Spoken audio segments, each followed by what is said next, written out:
Hello to all my fellow empaths out there, psychic medium Jennifer Hall here. In this video, I'm going to share with you some super important tips on setting healthy boundaries as an empath so that you can maintain your high vibration, maintain your healthy energy levels without feeling depleted and fatigued and overwhelmed by your empath abilities. Welcome to Spirit Speaks with psychic medium Jennifer Hall. Okay, so you're an empath, which means that you have the ability to feel and sense other people's emotions. You're a highly sensitive person and a highly intuitive person, which is great, right? Except that having this ability as an empath can feel super draining. It can be exhausting. It can be very overwhelming if you don't set healthy boundaries. So in this video, I'm going to share 5 tips on how you can set those boundaries. And if you stick around to the end, I'm actually going to share with you a little bonus tip about utilizing your empath abilities as a psychic tool. So the single most important tip that I hope that you can take away from this video is to put yourself first as an empath. Oftentimes, as an empath, we put ourselves very, very last at the bottom of the list because we are natural nurturers. We are naturally compassionate and we want to truly help other people. And this is great. This is a fantastic characteristic of being an empath. However, because you're so highly sensitive and because you're taking on a lot of the time the energy of other people, it's super important that you tend to yourself first. I encourage you as a tool to help you do this to create a self-care list. So actually take out a piece of paper and a pen. I don't want your list to be up here. I want you to write it out so that you can use it as a tool to go to, a reference. Literally, if you're feeling depleted or if you're feeling like as if you just need a little bit of a boost, then I would say check out your list. Make a list of all the things that replenish you. So it could be taking a walk in nature. It could be meditating, it could be making a gratitude list, it could be just sitting with a cup of coffee or a cup of tea and in quiet contemplation. It could be a yoga class or an exercise class, it could be a walk, it could be coffee with a friend, it could be anything that makes you feel really good. Write them out on a piece of paper so that you have something to reference to when you're starting to feel a little bit depleted. The other thing that I would highly recommend with this is that you maybe take 1 or 2 things to adopt into your life every single day. So for me, I like to start my morning right, and I like to end my day properly as well. So starting my morning right for me looks like meditation, quiet contemplation, and a gratitude list. And ending my day right for me looks like more just kind of a quiet contemplation, no technology, just sort of sitting quietly for the last maybe half hour of my day and really kind of focusing on the beautiful things in my life. So a little bit of gratitude. Those are the things that I've adopted into my life. It could be anything that you want, but I encourage you to take a couple of things off of your list of things that replenish you and really make it a habit. And this will help you to concentrate literally on keeping your vibration high and keeping basically this little bit of self-care can go such a long way, because if you're replenishing yourself at the very beginning of the day especially, and little times throughout the day when needed, then you have more to give and more control over your energy. Another super important thing that I recommend for empaths when you're setting boundaries is to take control of your calendar.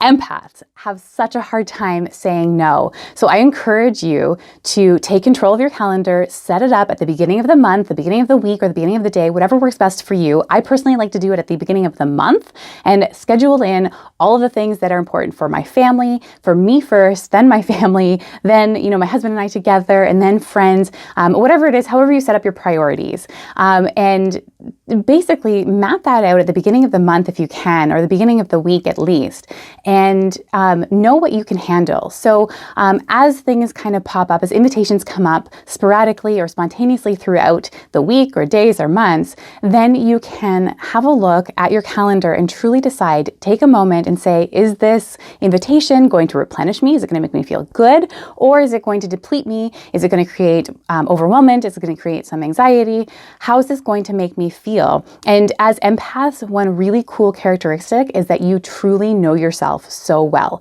and you know what replenishes you and you know what depletes you. So pay attention to those things and take control of your calendar, and remember that it's okay to say no.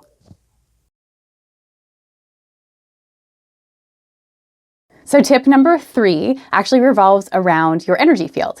And one thing that I really want to remind you is that you are not responsible for anyone else's energy but your own. So being responsible for your energy means that you tend to your vibration. And that means that you pay attention to how you feel and you continue to do things that feel good to you. So kind of along the lines of self-care, but more so about protecting the vibration. Then through self-care, you create this higher vibration and you create this happy feeling and this sort of grounded, nurtured feeling. And you want to protect that because as an empath, your energy is very susceptible to be completely volatile throughout the day. And protecting your energy can prevent that volatile feeling of being up and down and up and down and high and low and all of those things throughout your day, which then in turn ends up being very overwhelming and very depleting for your energy. So taking care of your energy is super important as an empath. And again, remembering that it's your responsibility to nurture your own energy. So this means that as an example, I'm just going to throw this out there because I'm sure a lot of you empaths have experienced this before.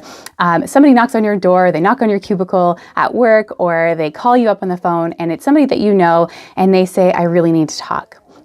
And you're like, the empath that you are, awesome, yes, I would love to help you. What's wrong? Are you okay? Here's what happens is as an empath, it's not just about being a compassionate person and an empathetic person. It's literally so beyond that you end up taking on, you're not just sitting there being compassionate and listening to this person's story, which is a beautiful thing to do and lend perspective.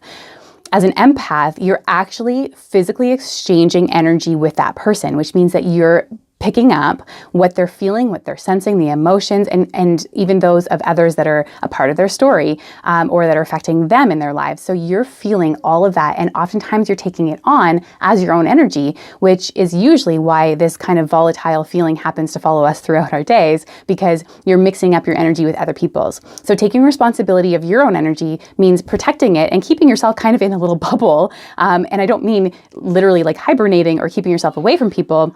I mean, just visualizing literally like a plexiglass between you and that person. So maybe a window that comes down between them. And then you're like, okay, I'm ready to listen. And knowing that none of the energy that's bouncing off of that person can penetrate into your energy field. Or maybe it's about just kind of imagining a white light around you. I know a lot of empaths do this and it works really well for them. So figuring out what works for you, really, truly all you need to do is be mindful of the fact that every interaction that you have throughout the day, you do not need to take on that energy. So as you're interacting with other people, just remind yourself, have that little voice inside your head, say, this is my energy and I'm not going to let it be depleted or affected by anybody else's energy. So this leads me right into tip number 4, which is raising your vibration. So now that you know that you have a vibration, you have an energy field that's yours and only yours, you don't have to exchange energy with other people. You can actually have control over how you feel in your vibration, how you feel in your energy field.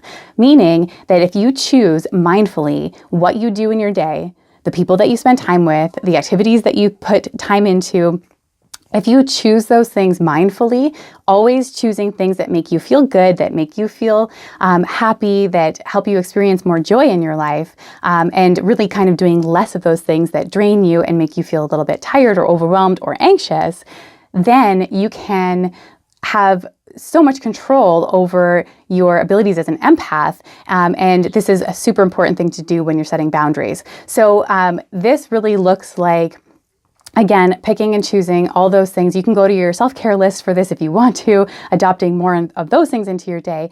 But it literally means being aware of all the things in your life that replenish you and all of the things that deplete you, and trying to create a little bit more of a balance between those things, kind of more so towards this side of things, raising your vibration with things that feel good and doing more and more of those things, and less of spending time with people that drain you and spending time with activities that don't feel good.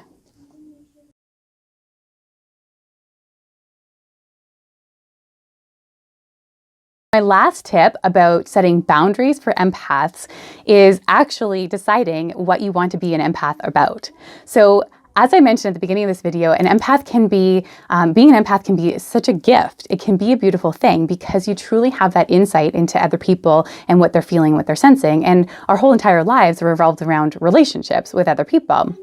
So tip number 5 really truly means, and I want you to really grasp this, that you can choose what to be an empath about. So much like raising your vibration, if your vibration is at a place where you feel a lot of joy, you probably want to go out into the world and feel more and more of that. So you can be an empath to joy, to love, to excitement, to eagerness, to clarity, to all of the things that you want to attract in your life and that feel really good to you. And you don't need to be an empath to the people out there and the energies out there that are feeling depleted and feeling anxious and feeling tired and the negative energies that are out there. You don't need to feel all of that as an empath. You can actually choose what you want to be an empath about. So this, again, looks like mindfulness around literally being mindful, you choosing, I am going to be an empath to this, and I'm not going to be an empath to that. So really, it's an intention. So set that intention for yourself right here, right now, to be an empath only to these beautiful high vibrational feelings, and you will not experience the depletion and the energy lows that you get when you're an empath to everything out there.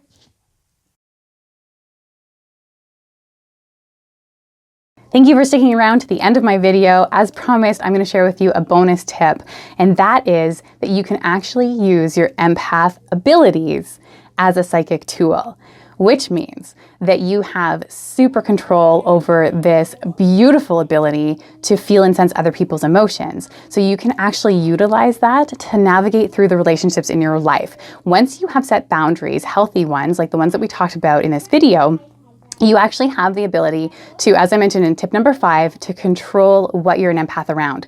So if you want to really have a good read on people, really know when's the best time to approach people, you know, how to navigate through relationships with significant others as a parent, this can be such a beautiful thing, especially when you're dealing with your children. Being an empath can really be such a good thing. It doesn't have to be overwhelming. It doesn't have to be depleting. And so I really want you to walk away knowing that you can use this as the true psychic tool that it is, and look at it as a positive thing that you can have a really good read on people and help people intuitively, give them things, help them navigate through things in their life without them even having to ask. So I hope that makes sense. Thank you again for sticking around. And I hope that this can help you set some beautiful boundaries in your life so that you can keep that high vibration that you naturally are as an empath.